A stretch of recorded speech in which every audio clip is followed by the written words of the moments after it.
So we got a quorum. We have a quorum. You ready then, Nydia? Okay.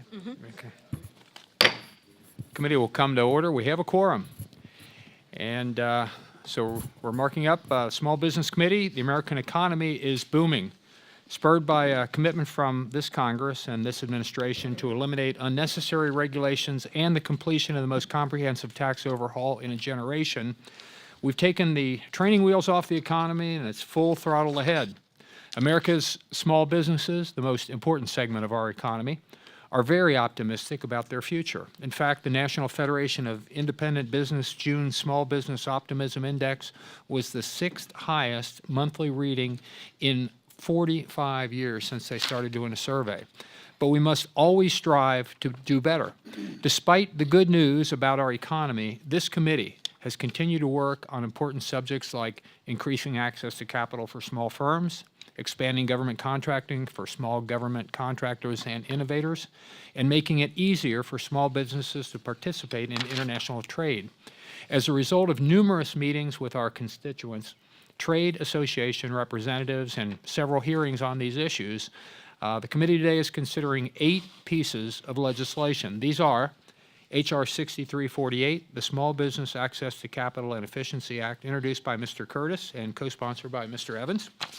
H.R. 6347, the 7A Real Estate Harmonization Act, introduced by Mr. Evans and co-sponsored by Mr. Curtis. H.R. 6330, the Small Business Runway Extension Act of 2018, introduced by Mr. Knight and co-sponsored by Ms. Clark. H.R. 6369, the Expanding Contracting Opportunities for Small Businesses Act of 2018, introduced by Dr. Marshall and co-sponsored by Mr. Snyder. H.R. 6367, the Incentivizing Fairness in Subcontracting Act of 2018, introduced by Mr. Lawson and co-sponsored by Mr. Kelly. H.R. 6382, the Clarity on Small Business Participation and Category Management Act of 2018, introduced by Ms. Adams and co-sponsored by myself. H.R. 6316, the Small Business Advocacy Improvements Act of 2018, introduced by Mr. Comer and co-sponsored by Ms. Adams. And finally, H.R. 6368, the Encouraging Small Business Innovators Act, introduced by Mr. Espaillat and co-sponsored by Mr. Norman. As has become standard practice during my tenure as chair of this committee, these bills today are brought before us in a bipartisan fashion. Both the ranking member and I support each of the 8 bills to be marked up today. I'd like to thank Ms. Velasquez and all of our members on both sides of the aisle, Republican and Democrat, for their hard work and continued bipartisan commitment to putting America's entrepreneurs first. And I would now like to recognize the ranking member, Ms. Velasquez. First time I've ever done that. Ms. Velasquez, for the purpose of offering her opening statement. I apologize for getting tongue-tied there. It's okay. Thank you, Mr. Chairman, and let me thank you for holding this important markup and working with us across party lines. I am pleased that today's markup follows in our committee's tradition of bipartisan collaboration and that each side is equally represented. The bills before us will make significant progress in addressing a variety of barriers within the federal procurement marketplace and also address some much-needed changes in the areas of lending and SBIR. Access to capital is essential for job growth and business success. Our committee has prioritized this issue, and today we will consider 2 bills to harmonize standards within the lending community. These bills bring SBA appraisal thresholds in line with other federal regulators. By raising the thresholds, we are minimizing the burdens on small business borrowers and lenders participating in the 504 and 7A programs. These are important changes, and I look forward to working with the chairman to see them enacted. Besides harmonizing current law, one bill clarifies the responsibility of the Office of Advocacy to be the voice of small businesses in international discussions pertaining to trade and regulations. As a result, Advocacy can continue to represent our nation's job creators as they compete on a global scale. Another area we can serve our nation's small firms is in ensuring they have a fair chance at participating in the federal marketplace. To do this, several pieces of legislation we are marking up today will be valuable to create a more equitable playing field for small contractors, especially those on being classified as mid-tier contractors. One of those bills makes a common sense modification when classifying a small business. The other requires reporting information in Golding reports on each best-in-class vehicle. While seemingly small, these bills make great strides in protecting small firms from inadvertent harm caused by overly stringent size standards and category management policies, where small business has been an afterthought.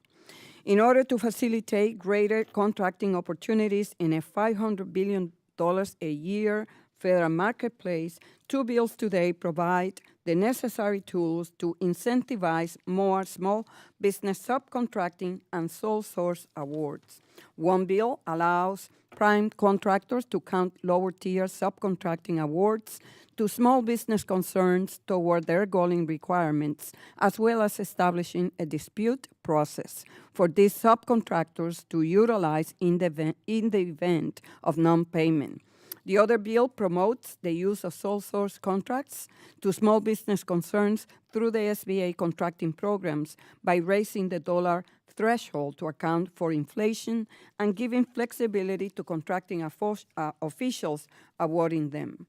The last bill we will mark up today is an area that the committee takes very seriously, the SBIR and STTR programs. For more than 30 years, this program has provided a critical source of funding to small businesses engaged in R&D.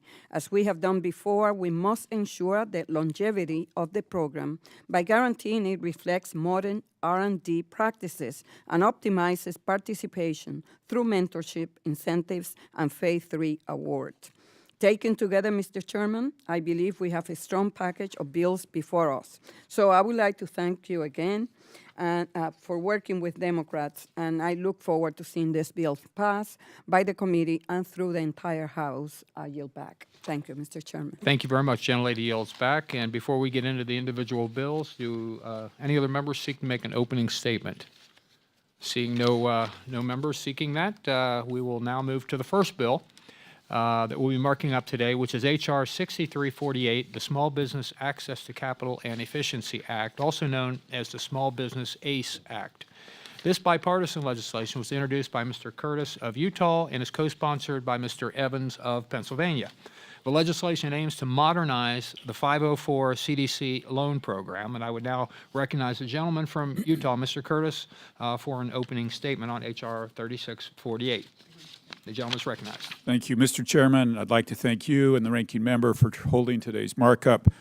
Today, the committee is considering my bill, H.R. 6348, the Small Business Access to Capital and Efficiency Act, or the Small Business ACE Act.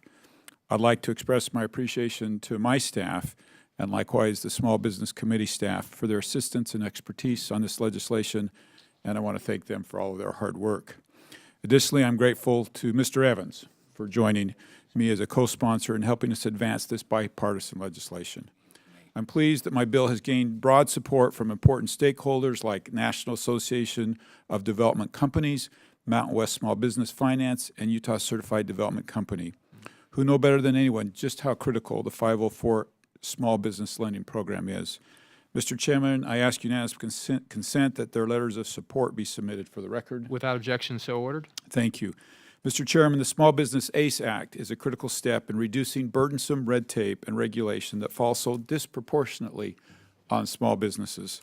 Small businesses are the lifeblood of the economy in my home state of Utah. They make up 99% of Utah businesses, employ nearly half of the state, and are responsible for 2/3 of all job growth. Although the economy continues to improve, small businesses, entrepreneurs, and startups regularly face challenges accessing capital. To assist creditworthy small businesses, the Small Business Administration offers numerous lending programs, including the 504 lending program. Without using a single tax dollar, this program has been very successful in Utah and has helped many well-known businesses be successful. In the past 20 years, the 504 program has supported over 4,500 entrepreneurs and nearly 64,000 jobs in Utah alone. Despite the program's positive status, federal red tape and conflicting regulations have hampered its development, weighing it down with roadblocks and uncertainty. The Small Business ACE Act eliminates federal regulations burdening the program by harmonizing confusing and conflicting real estate appraisal thresholds that have prevented eligible small businesses from accessing capital. With an ever-growing list of burdensome impacting small businesses, an outdated appraisal threshold level produces even more confusion and uncertainty for small businesses and the very institutions they strive to serve. By reducing these burdens, we help ensure small businesses have more efficient access to capital to grow their businesses, create more jobs, and continue supporting our growing economy. I'm proud to put forth this common sense legislation, and I urge my colleagues to support it. With that, Mr. Chairman, I yield my time. Thank you very much. Gentleman yields back. We'd like to commend the gentleman for his leadership and also the gentleman from Pennsylvania, Mr. Evans. And I'd now like to recognize the ranking member. Thank you, Mr. Chairman. I, too, want to thank the gentleman from Utah and the gentleman from Pennsylvania for introducing this important legislation, which I support, and I ask my colleagues to support it as well.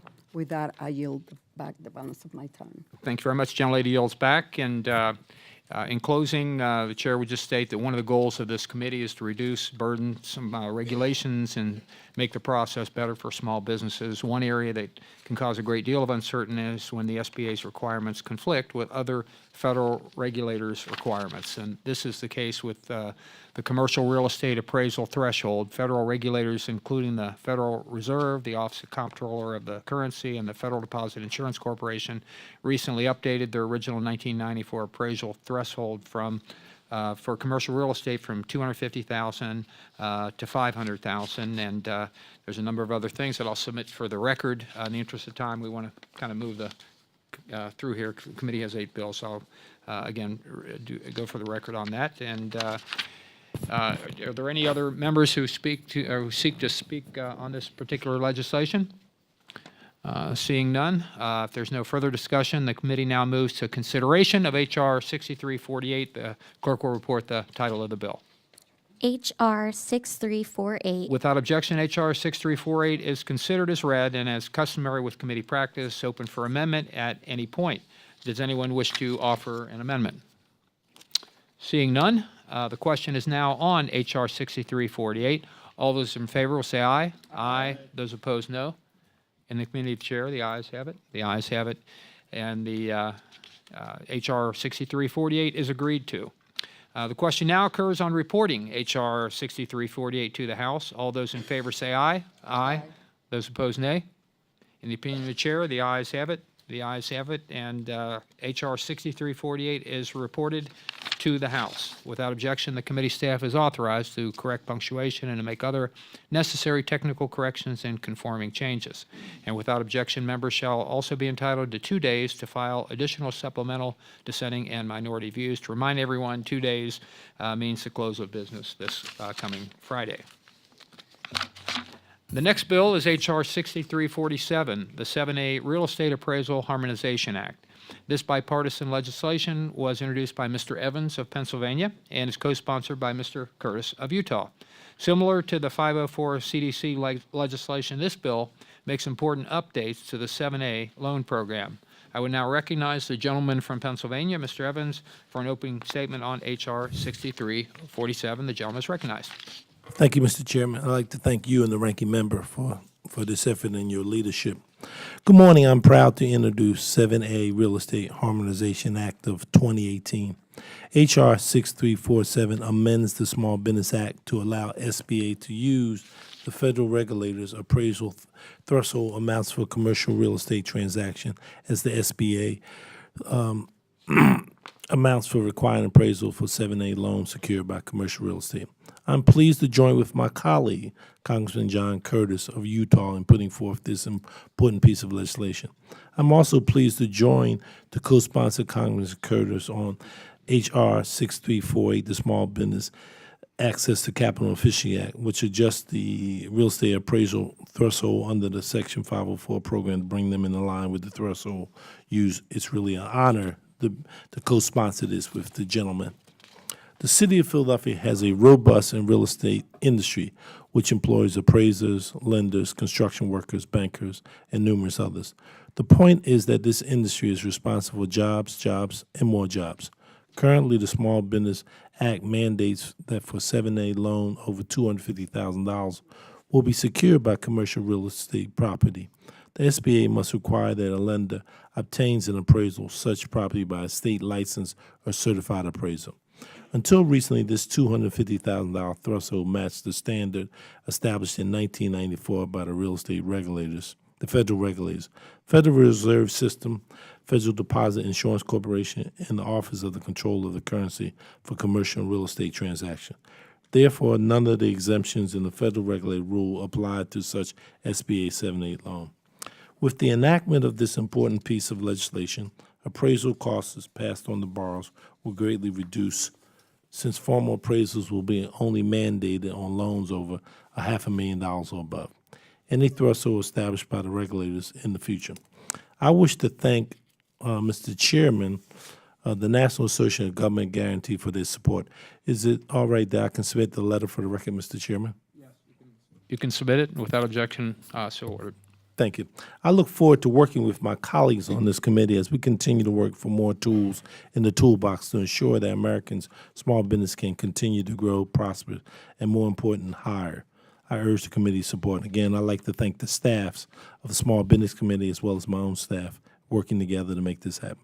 Thank you. I yield back the balance of my time. Thank you very much. Gentleman yields back, and the ranking member is recognized. Thank you, Mr. Chairman. I want to thank the gentleman from Pennsylvania for introducing this important legislation to update SBA's outdated appraisal threshold. It is critical to keep current law in touch with the commercial market and reflect accurate values. By harmonizing SBA with the Fed, OCC, and FDIC, Mr. Evans' bill will eliminate the burden on lenders having to meet in two different standards.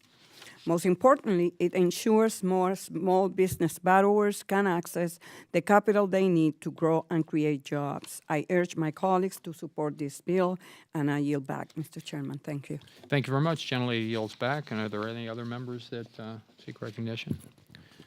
Okay, if not, recognize myself. Like 5047 DC loan program, the 7A loan program is an important tool and resource for small business entrepreneurs and startups across the country. I want to thank Mr. Evans and again Mr. Curtis for their leadership on this particular legislation. I think it's very good legislation. Our work to update and modernize these programs helps ensure the longevity of those programs for small businesses that truly need the SBA services, and I would urge my colleagues to support this common sense legislation. And if there's no further discussion, the committee now moves into consideration of H.R. 6347, and the clerk will report the title of the bill. H.R. 6347. Without objection, H.R. 6347 is considered as read and is customary with committee practice. Open for amendment at any point. Does anyone wish to offer an amendment? Seeing none, the question is now on H.R. 6347. All those in favor say aye. Aye. Those opposed, no. In the opinion of the chair, the ayes have it. The ayes have it, and H.R. 6347 is agreed to. The question now occurs on reporting H.R. 6347 to the House. All those in favor say aye. Aye. All those opposed, no. Once again, in the opinion of the chair, the ayes have it, and H.R. 6347 is reported to the House. And without objection, committee staff is authorized to correct punctuation and make other necessary technical corrections and conforming changes. Without objection, members shall also be entitled to 2 days to file additional supplemental dissenting and minority views. 2 down, 6 to go.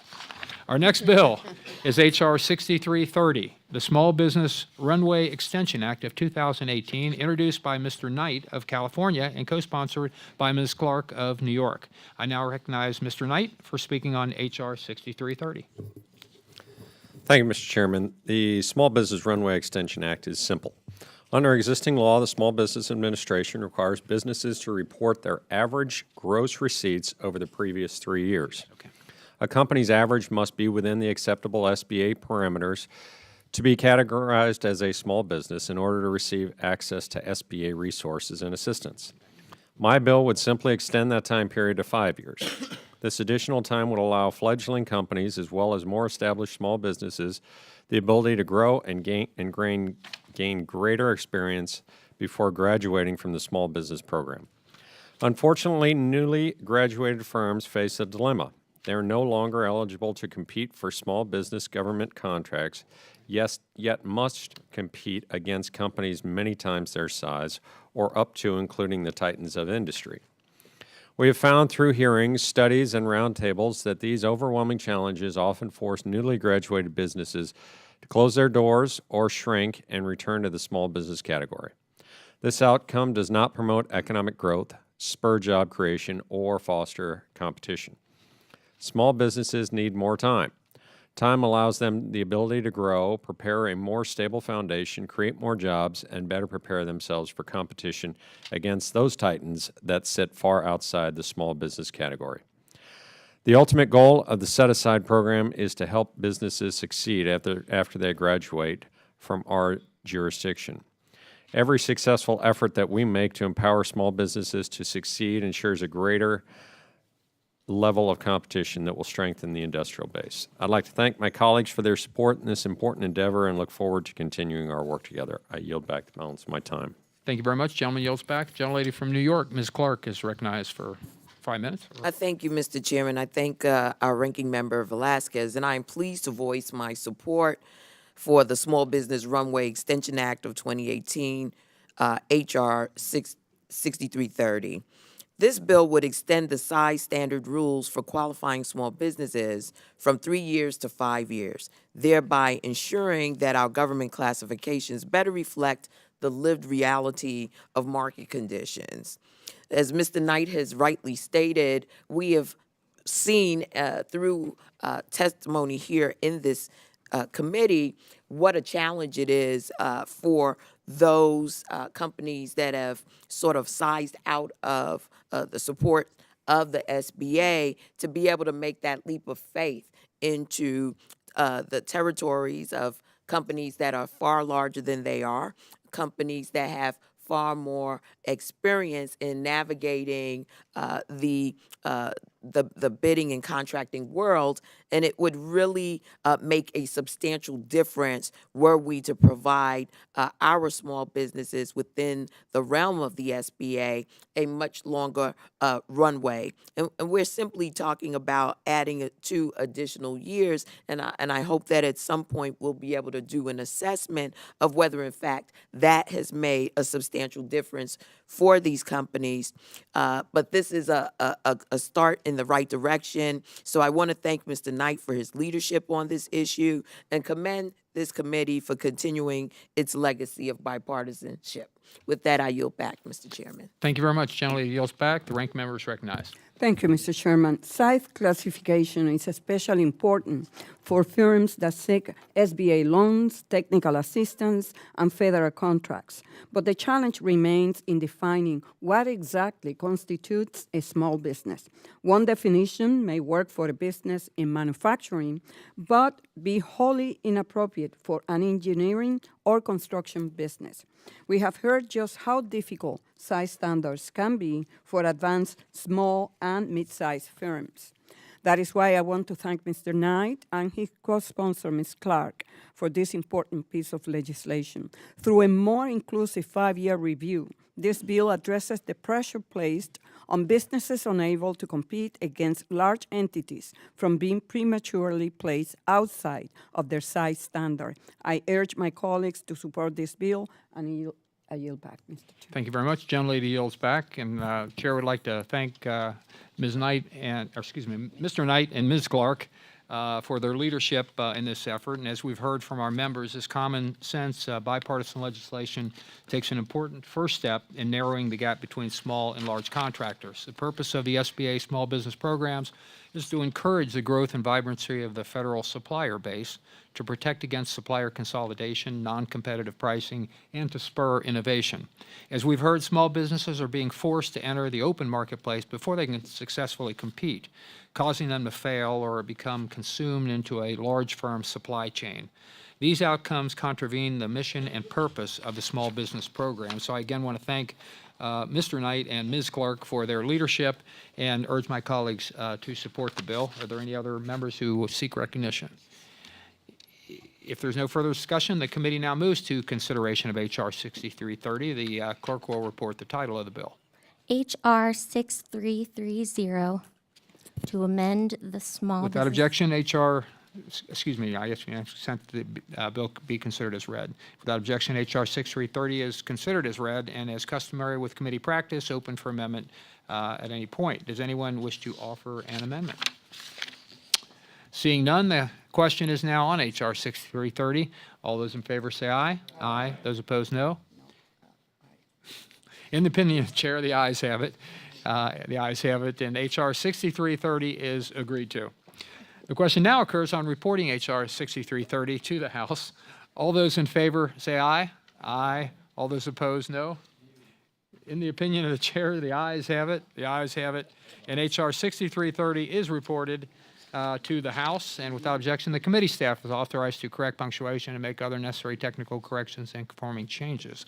Without objection, members shall also be entitled to 2 days to file additional supplemental, dissenting, and minority views. And our next bill will be H.R. 6369, the Expanding Opportunities for Small Business Act of 2018, introduced by Dr. Marshall of Kansas and co-sponsored by Mr. Schneider of Illinois. I now recognize Dr. Marshall to speak on H.R. 6369.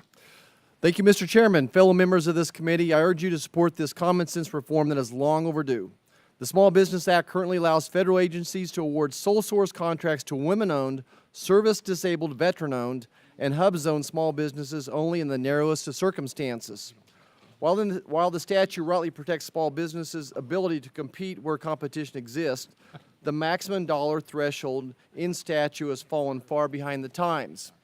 As we've examined throughout the past several weeks in this committee, and most recently in the chairman's hearing on category management, contract consolidation practices are causing federal contracts once suited for small businesses to increase in size and scope. Thus, sole source awards are rarely issued, diminishing in usefulness to the federal agency, to the detriment of small contractors.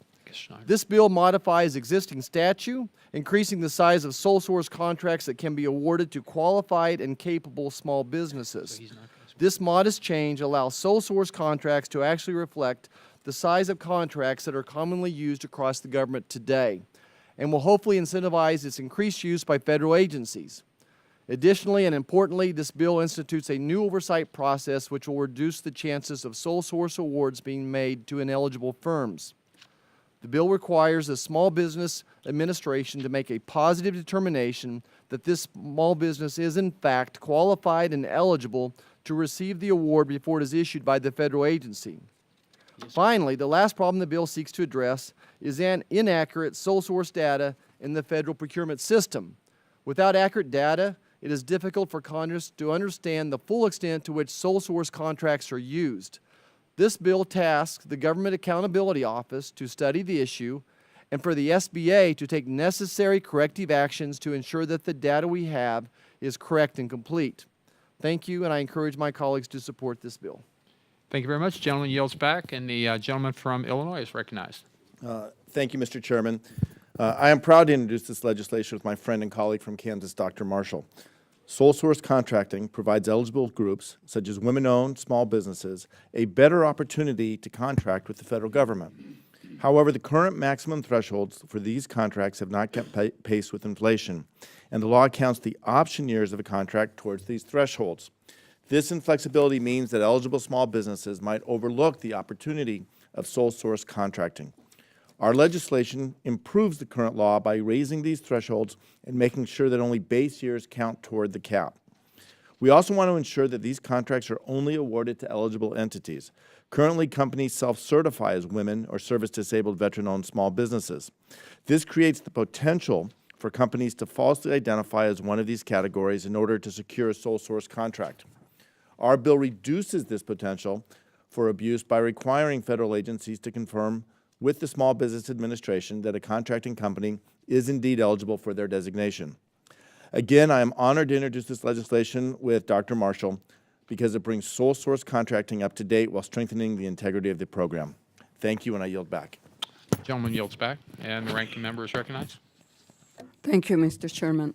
The Small Business Act sets forth a government-wide 23% goal of federal contracts that should be awarded to small concerns. Each federal agency is charged with setting its own small business goal meant to reflect the maximum opportunity for small business participation within that agency. I applaud Mr. Marshall and his co-sponsor, Mr. Schneider, for introducing this bill, providing flexibility to contracting officers when awarding sole source contracts under SBA contracting programs. By promoting the use of sole source contracts to small businesses, this bill adds to the government's pool of suppliers, resulting in higher quality goods and increased job creation. I urge my colleagues to support it. I yield back, Mr. Chairman. Thank you very much. Gentlelady yields back. Are there any other members who seek recognition to speak on the bill? If not, I would like to say that we also want to again thank the two gentlemen that were involved in this bill. As we've heard, the common sense reforms in this bill will make a big impact on small business eligible for sole source contracts. Not only will this help women-owned, service-disabled, veteran-owned, and hub-zone small businesses, this bill will also help federal agencies meet their small business goals while strengthening the integrity of the sole source award process for women-owned and service-disabled veteran-owned firms. And I want to thank Dr. Marshall again and thank Mr. Schneider for their leadership, and I would urge my colleagues to support the bill.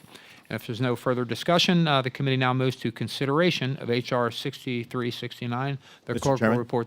Yes. I have an amendment at the desk. Yeah, he's ahead of him, right? Yeah, I did. No, he jumped in. Yeah. We're not quite there yet, but we will be very shortly. That's okay. The clerk will report the title of the bill. H.R. 6369, to amend the Small Business Without Act. objection, H.R. 6369 is considered as read and as customary with the committee practice, open for amendment at any point. For what purpose does the gentleman, are there any amendments? Yes, I have an amendment at the desk. For what purpose does the gentleman from Illinois seek recognition? I wish to speak on the amendment. Okay. And does the gentleman have an amendment at the desk? I do. The clerk will report the amendment. Amendment 1 to H.R. 6369. Without objection, the amendment is considered as read, and the gentleman is recognized to speak on behalf of his amendment. Thank you, Mr. Chairman. I offer this amendment to make two additions to this bill. First, the bill adds flexibility to the sole source contracting guidelines for hub zone, women-owned, and service-disabled veteran-owned small businesses by changing current law so that only base years count toward the maximum contract amount and not potential option years. My amendment would extend this flexibility to SBA's successful 8A program as well. The second modification would enact safeguards to ensure sole source contracts are only awarded to eligible entities. The SBA is currently developing its own process to confirm this eligibility. Once SBA finalizes this process, this bill's requirement that contracting officers confirm a company's eligibility would be duplicative. So my amendment would rescind the requirement once SBA notifies this committee that its own process is in place. These provisions would harmonize sole source thresholds across different SBA programs and reduce redundancy. I encourage my colleagues to support this amendment, and I yield back. Gentleman yields back. Are there any other members who wish to be recognized for a statement on the amendment? Seeing no other speakers, I'd like to thank the gentleman, and I'm happy to support his amendment. I think it's a good amendment. And the question is on Amendment 1, offered by the gentleman from Illinois, Mr. Schneider. All those in favor say aye. Aye. Those opposed, no. In the opinion of the chair, the ayes have it. The ayes have it, and the amendment is agreed to. Are there any other amendments? Seeing no other amendments, the question is now on H.R. 6369 as amended. All those in favor say aye. Aye. Those opposed, no. In the opinion of the chair, the ayes have it. The ayes have it, and H.R. 6369 is agreed to. The question now occurs in reporting H.R. 6369 as amended to the House. All those in favor say aye. Aye. Those opposed, no. In the opinion of the chair, the ayes have it. The ayes have it, and H.R. 6369 is amended as reported, excuse me, and will be reported to the House.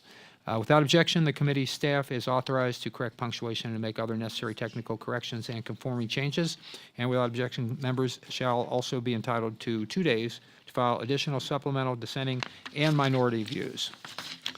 And our next bill is H.R. 6367, the Incentivizing Fairness in Subcontracting Act of 2018, offered by Mr. Lawson of Florida and co-sponsored by Mr. Kelly of Mississippi. And I would now recognize Mr. Lawson to speak on behalf of H.R. 6367. The gentleman is recognized. Thank you, Mr. Chairman. First, I would like to enter into the record a letter of support from the National Electrical Contractors Association for the records. Without objection, so ordered. Okay, thank you. Thank you, Mr. Chairman and Ranking Member Velasquez, for holding this markup. The bill we have on the docket today are incredibly important to helping our nation's small businesses. Specifically, I ask for the support of all my colleagues for my bill H.R. 6367, the Incentivizing Fairness in Subcontracting Act of 2018. The bill will clarify what credit is given to certain subcontractors to provide a dispute process for non-payment of subcontractors. Simply put, this bill will help contractors receive the credit they need to satisfy federal requirements. Small business put in a tremendous amount of effort to receive federal contracting jobs. There are a ton of requirements, papers, and costs that goes into applying and being awarded these opportunities. Unfortunately, even after federal contract is awarded, small businesses still struggle. Whether it's a delay in payments due to the lack of an administrative dispute process or not being able to count lower tier contractors towards goals, many contractors face obstacles during the implementing of these contracts, creating a need for safe harbor to guarantee that they can move forward in the most effective and efficient manner.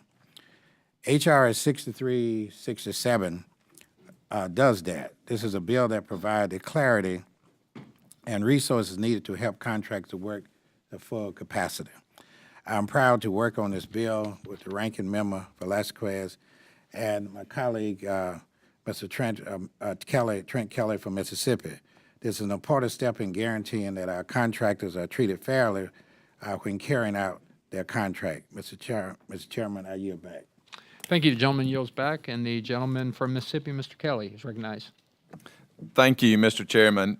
I'd like to thank Mr. Lawson for his leadership on this bill, and I urge my colleagues to support this common sense reform that bolsters small business subcontracting in the federal marketplace. The Incentivizing Fairness in Subcontracting Act accomplishes a few important things. It incentivizes small businesses subcontracting at lower tiers, which will help grow our industrial base, and it ensures agencies play an active role in ensuring subcontracting plans are followed. Additionally, the bill creates a new dispute process where small subcontractors can bring issues of non-payment to the agency advocate for small businesses. If there is a finding that payment was withheld unfairly, this will negatively impact the prime contractor's past performance rating, making it harder to win contracts in the future. This dispute process clears a new avenue for redress available to small subcontractor who is often in the most vulnerable position with the least leverage within the supply chain. I urge my colleagues to support this bill. Thank you, Mr. Chairman and Mr. Lawson, and I yield back. Thank you very much. Gentleman yields back. The gentlelady from California, Ms. Chu, is recognized. I move to strike the last word. The gentleman is recognized. I offer my support for H.R. 6367.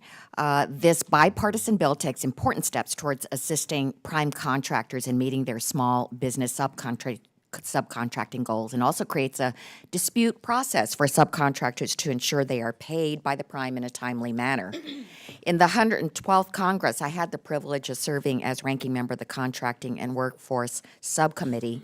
In that role, I heard stories from so many business owners who served as subprime contractors. While these entrepreneurs were thrilled to win a piece of a large contract, they often expressed that they faced difficulty in receiving on-time payments for their work. Well, this bill works to address this problem and level the playing field for subprime contractors by establishing this dispute process for non-payment, allowing subcontractors to file a complaint when the relevant agency's Office of Small and Disadvantaged Business Utilization, when they haven't received payment for work within 90 days of completion. And it also establishes a 15-day cure period, and then ultimately requires that if there is no payment, the prime contractor's past performance rating will be downgraded. The increase in federal contract bundling has created very large federal contracts that are often out of reach for mom and pop small businesses. As contracts get larger, more small businesses may become subprime contractors who can carry out one specific portion of the contract. It's important that these businesses have recourse in dealing with the late payments of their prime contractors. I commend my colleagues for introducing this legislation, and I urge the committee to support this bill. I yield back. Thank you very much. Gentlelady yields back, and the ranking member is recognized. Thank you, Mr. Chairman. I want to thank Mr. Lawson and Mr. Kelly for introducing this important legislation, which updates the subcontracting goaling regime by providing increased flexibility and accountability. Subcontracts are growing in importance as an avenue for small businesses to work with the government, so it is important that barriers to entry are reduced. By improving the tools that exist for small businesses to become subcontractors, Mr. Lawson's bill expands the industrial base by drawing in more small firms that are not regular government contractors. Most importantly, it ensures small businesses have just recourse through the Office of Small and Disadvantaged Business Utilization if they are not paid within 90 days of completing work. These bills spread the economic power of the federal procurement marketplace to more companies and the communities they are locating in. So this is a win-win, not only for subcontractors, but also for the neighborhoods where they are located. I urge my colleagues to support this bill, and I yield back. Thank you very much. The gentlelady yields back, and I want to thank Mr. Lawson and Mr. Kelly. This committee is well aware of the difficulties inherent in ensuring compliance with subcontracting plans. This bill both enhances opportunities for small business or small contractors, subcontractors, while also incentivizing prime contractors to comply with their subcontracting plans. And so I want to, again, thank Mr. Lawson and Mr. Kelly for their leadership on this issue, and I would urge my colleagues to support H.R. 6367. Any further discussion? If I hear no further discussion, the committee now moves to consideration of H.R. 6367. The clerk will report the title of the bill. H.R. 6367. Without objection, H.R. 6367 is considered as read and, as customary with committee practice, open for amendment at any point. Do anyone have an amendment? The gentleman from Mississippi is recognized. Mr. Chairman, I have an amendment at the desk. Clerk will report the amendment. Amendment 1 to H.R. 6367. Without objection, the amendment is considered as read, and the gentleman is recognized. Thank you, Mr. Chairman. I offer this amendment to make clear that prime contractors electing to receive subcontracting credit at lower tiers be able to justify their credit through accurate record keeping. We must be vigilant that any subcontracting credit claimed is able to be corroborated with proof that these dollars did in fact flow to small subcontractors. My amendment accomplishes just that. Furthermore, this amendment makes clear that subcontractors using the new dispute process created by the bill must also notify the prime contractor. This will provide all relevant parties with adequate notice of the impending dispute action. I urge my colleagues to support this common sense amendment. Thank you, Mr. Chairman, and I yield back. Thank you very much. Gentleman yields back. Are there any other members who wish to be recognized for the purpose of commenting on the gentleman's amendment? This young lady? Well, it's a straightforward amendment, and I urge its adoption.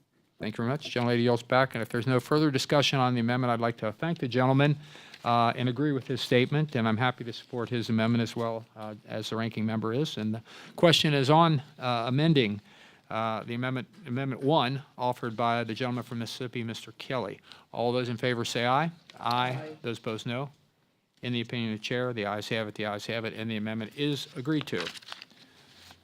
Are there any other members who seek recognition for the purpose of making an amendment? Seeing no other amendments, the question is now on H.R. 6367. All those in favor say aye. Aye. Those opposed, no. In the opinion of the chair, the ayes have it, and H.R. 6367 is agreed to. The question now occurs on reporting H.R. 6367 as amended to the House. All those in favor say aye. Aye. Those opposed, no.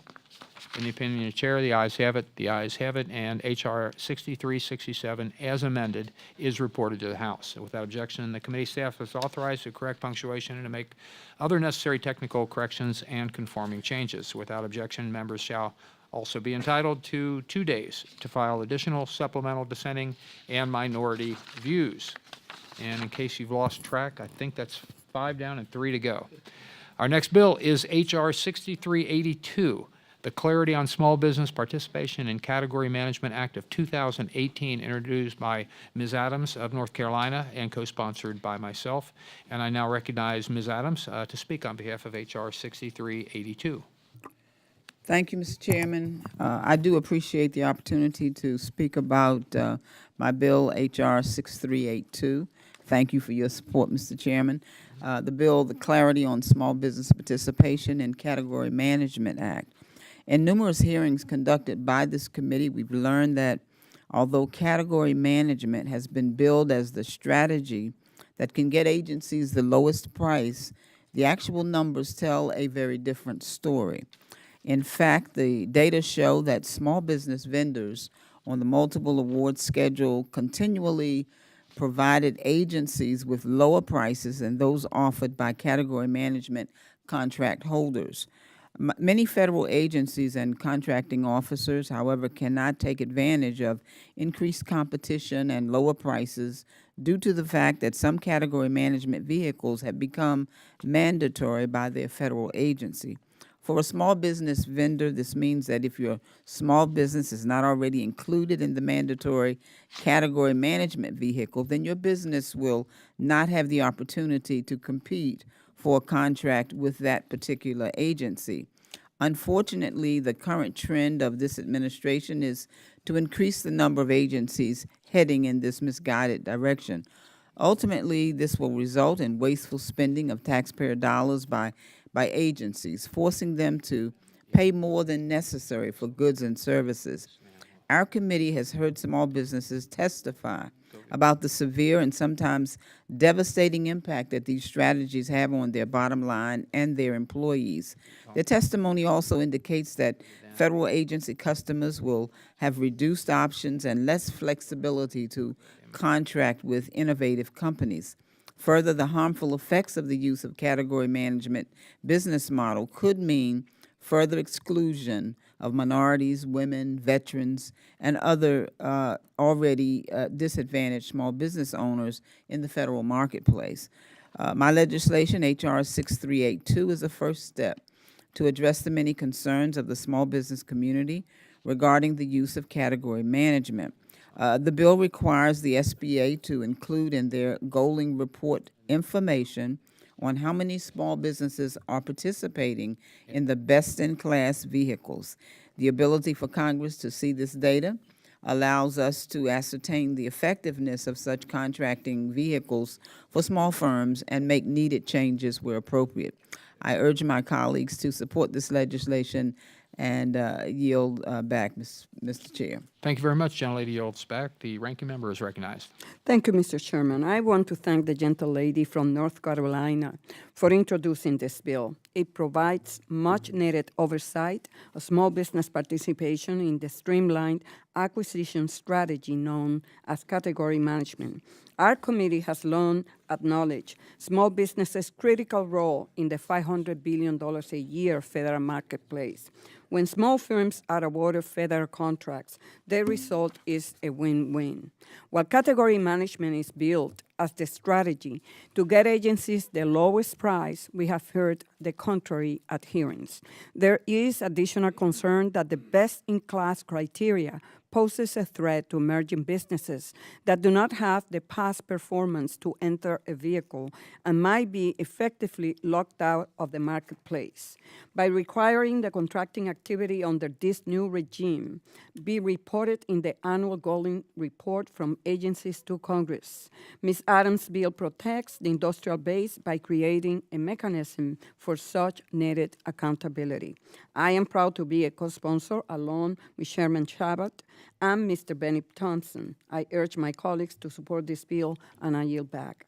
The gentlelady yields back, and I want to thank Ms. Adams also for this important legislation. This bill takes the first step towards shedding light on a critical issue facing small businesses and the industrial base.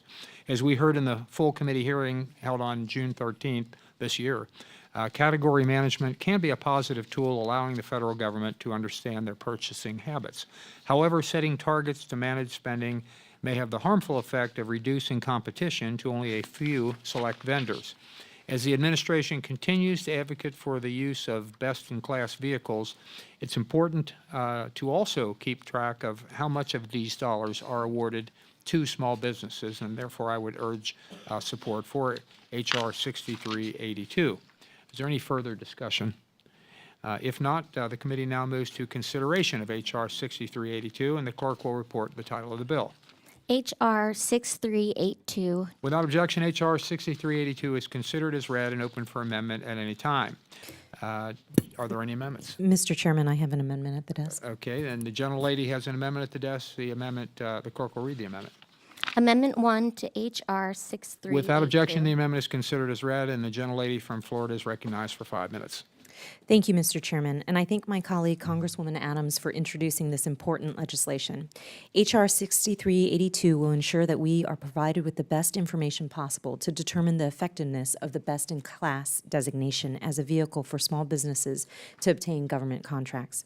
My amendment, which is supported by the SBA, will add an effective date to the bill and clarify that SBA must provide Congress with this information beginning on the date that it is available in the Federal Procurement Data System, the System for Award Management, or any successor to these systems. I ask my colleagues to support this amendment, which I believe will strengthen the underlying bill. Thank you, and I yield back the balance of my time. Thank you very much. Gentlelady yields back. Are there any other members who wish to be recognized for a statement on gentlelady's amendment? Okay. If there's no further discussion on the amendment, I'd like to thank the gentlelady for offering the amendment, and I would offer my support for her amendment. And the question is now on Amendment 1, offered by the gentlelady from Florida, Ms. Murphy. All those in favor say aye. Aye. Those opposed, no. In the opinion of the chair, the ayes have it. The ayes have it, and the amendment is agreed to. Are there any further amendments? Seeing no other amendments, the question is now on H.R. 6382. All those in favor say aye. Aye. Those opposed, no. In the opinion of the chair, the ayes have it. The ayes have it, and the bill H.R. 6382 is agreed to. The question now occurs on reporting H.R. 6382 as amended to the House. All those in favor say aye. Aye. Those opposed, no. In the opinion of the chair, the ayes have it. The ayes have it, and it will be reported to the House as amended. Without objection, the committee staff is authorized to correct punctuation and make other necessary technical corrections and conforming changes. Without objection, members shall be entitled to 2 days to file additional supplemental dissenting and minority views. And the next bill is H.R. 6316, the Small Business Advocacy Innovation Act of 2018. This bipartisan legislation was introduced by Mr. Comer of Kentucky and co-sponsored by Ms. Adams of North Carolina. The legislation aims to clarify the role of the Office of Advocacy of the United States Small Business Administration. And I now recognize the gentleman from Kentucky, Mr. Comer, for an opening statement on H.R. 6316. Thank you, Mr. Chairman. I'm happy to be the sponsor of H.R. 6316, the Small Business Advocacy Improvements Act of 2018. The Office of Advocacy in the United States Small Business Administration plays a vital role in ensuring that federal agencies take into account how their policies impact small businesses. While the Office of Advocacy has done excellent work on behalf of our nation's small businesses, the current law is silent on whether it can research and advocate on behalf of small business on international matters. This is a problem that we can fix easily. Given the House of Advocacy's knowledge and research on how regulations impact small businesses, it is appropriate for the office to advocate and research small business interests on international matters. This bill advances the office's mission to advocate for America's small businesses and clarifies its authority on international small business issues. I urge my colleagues to support this important bipartisan bill, and I yield back. Thank you very much. Gentleman yields back. The gentlelady from North Carolina, Ms. Adams, is recognized for the purpose of making a statement. Thank you, Mr. Chair. I do appreciate the opportunity to speak about Mr. Comer's bill, H.R. 6316, the Small Business Advocacy Improvement Act. I'm the proud lead Democrat co-sponsor of this legislation. There are nearly 30 million small businesses in the United States, representing more than 99% of all businesses. And the Office of Advocacy within the Small Business Administration is a key part of their support system. The Office of Advocacy works to both reduce the burdens that federal policies impose on small firms and to maximize the benefits small businesses receive from the government. More recently, the Office of Advocacy has been representing the interests of small businesses on the international level. This includes participating in various international working groups on regulatory cooperation and trade initiatives at the request of OBM's Office of Information and Regulatory Affairs and the Office of the United States Trade Representative. H.R. 6316 makes this international advocacy an official role by granting statutory authority to the Office of Advocacy to examine small business issues in international economies and authorizes the office to represent small businesses before foreign governments and international entities. As a former professor and a stickler for spelling, I'm pleased this bill also corrects two minor spelling mistakes. I urge my colleagues to support this legislation, and I yield back, Mr. Chair. The gentlelady yields back, and the chair thanks her very much for correcting those things. And the ranking member is recognized. Thank you, Mr. Chairman. I want to thank Congressman Comer and Congresswoman Adams for introducing this common sense legislation. The SBA Office of Advocacy represents an important tool for small firms because it is their voice that the office embodies in all matters of government, clarifying the authority of advocacy to examine international economic data and represent small business interests in international discussions, particularly in trade negotiations, raises the ability of small American firms to participate in a global market. At a time when when there is so much discussion on trade, we must make sure small businesses have a voice at the table. This bill leverages advocacy's unique knowledge to amplify their voice where it is increasingly needed the most in international settings. Because this bill assesses and breaks down international barriers for small entities, I urge my colleagues to vote yes, and I yield back. Gentlelady yields back. Thank you very much. And in the interest of time and lunch, the chair will not read two of the 3 pages that he has here. And I want to thank Mr. Comer and Ms. Adams for working on this issue for the committee and producing a simple solution to clarify the Office of Advocacy's role in international small business issues. And I urge my colleagues to support this straightforward legislation. And if there's no further discussion, the committee now moves to consideration of H.R. 6316. The clerk will report the title of the bill. H.R. 6316. Without objection, H.R. 6316 is considered as read and as customary with committee practice, open for amendment at any time. Does anyone wish to offer an amendment? Seeing no amendments, the question is now on H.R. 6316. All those in favor say aye. Aye. Those opposed, no. In the opinion of the chair, the ayes have it. The ayes have it, and H.R. 6316 is agreed to. The question now occurs on reporting H.R. 6316 to the House. All those in favor will say aye. Aye. Those opposed, no. In the opinion of the chair, the ayes have it. The ayes have it, and H.R. 6316 is reported to the House. And without objection, the committee staff is authorized to correct punctuation and to make other necessary technical corrections and conforming changes. Without objection, members shall also be entitled to 2 days to file additional, supplemental, dissenting, and minority views. And our final piece of legislation here previously this morning, now this afternoon, is H.R. 6368, the Encouraging Small Business Innovators Act. This bipartisan legislation was introduced by Mr. Sbir of New York and co-sponsored by Mr. Norman of South Carolina. This legislation would make small but important changes to the Small Business Innovation Research, or SBIR, and Small Business Technology Transfer, or STTR, programs. I now recognize the gentleman from New York, Mr. Sbir, for an opening statement on H.R. 6368. Thank you, Mr. Chairman. Before I begin, I would like to ask permission to enter into the record a letter of support from the National Defense Industrial Association on this bill. Without objection, so ordered. Thank you, Mr. Chairman. I'm really grateful that you have convened this important and constructive markup. I would also be remiss if I don't thank the ranking member, the gentlewoman from New York, Ms. Velasquez, and believe me, she will let me have it if I don't acknowledge that. And so thank you, Ms. Velasquez, Mr. Chairman, in the distinguished and bipartisan manner. You're learning quite fast. Thank you. I wouldn't have it any other way. Okay. In the past years, we have seen medical breakthroughs and advances in public health. These emerging and often innovative markets are prime opportunities for small businesses to develop and commercialize new products and even new ways of doing business. However, for some small businesses, particularly minority-owned and women-led businesses, they remain at a clear disadvantage to their male peers. That is why I'm proud to introduce H.R. 6368, the Encouraging Small Business Innovators Act, and I'm glad to have bipartisan support from Congressman Ralph Norman from South Carolina as my Republican co-lead. Access to capital, particularly research and development funding, is a concern for minority and women-owned small businesses.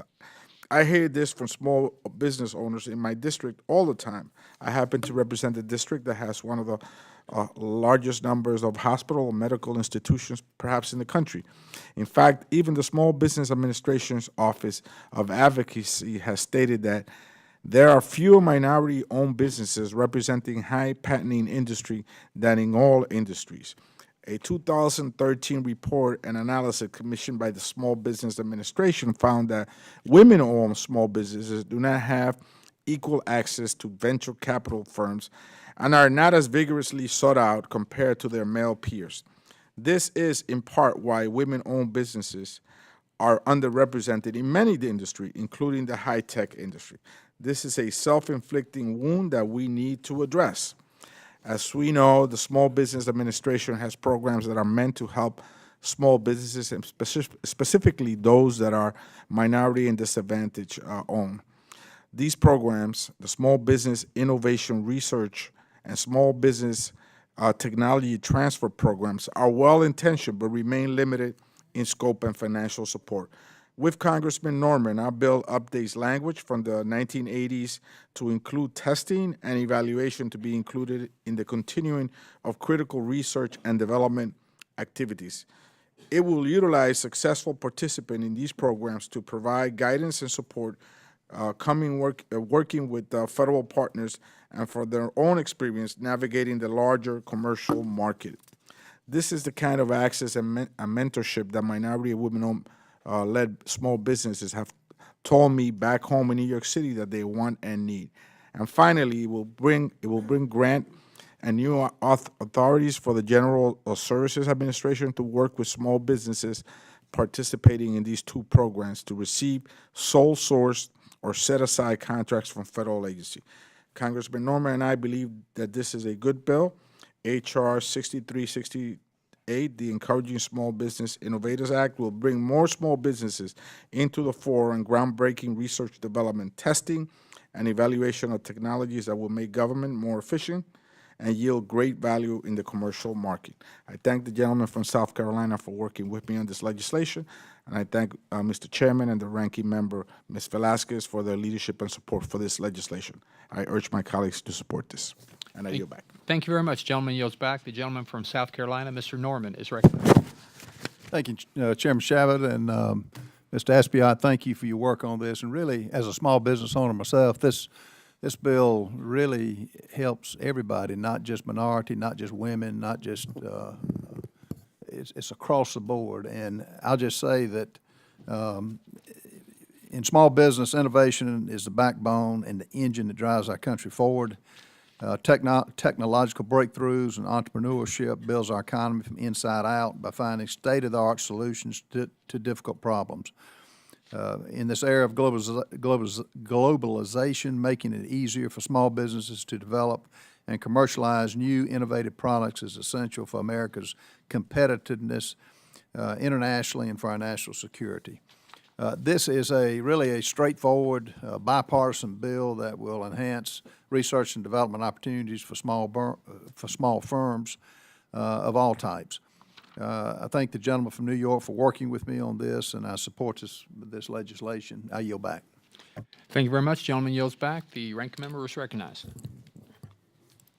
Thank you, Mr. Chairman. The Small Business Committee has a long history of supporting and advancing the needs of small, innovative firms. It is their ingenuity that makes America a global hub of innovation. I want to thank Mr. Espaillat and Mr. Norman for introducing this bill to spur increased innovation and job creation through the Small Business Innovation Research Program and the Small Business Technology Transfer Program, SBIR and Sttr. Research conducted by SBIR and Sttr awardees has helped address our country's most important technological and research-based challenges while generating tremendous economic growth and employment opportunities.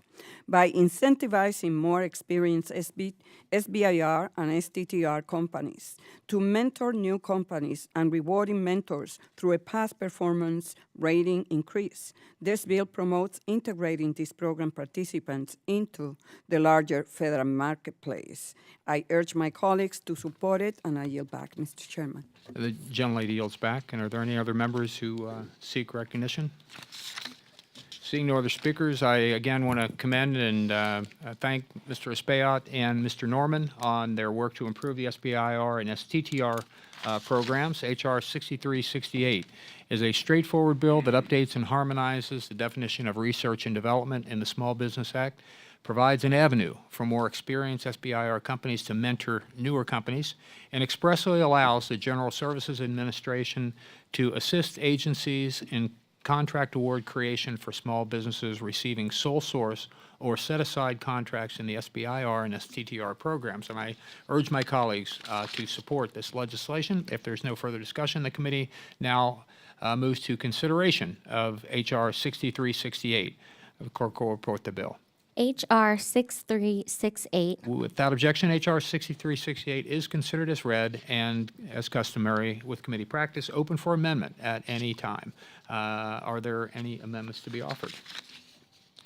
Seeing none, the question is now on H.R. 6368, and all those in favor will say aye. Aye. Those opposed, no. In the opinion of the chair, the ayes have it, and H.R. 6368 is agreed to. The question now occurs on reporting H.R. 6368 to the House. All those in favor, say aye. Aye. Those opposed, no. In the opinion of the chair, the ayes have it, and the ayes have it. And H.R. 6368 is reported to the House.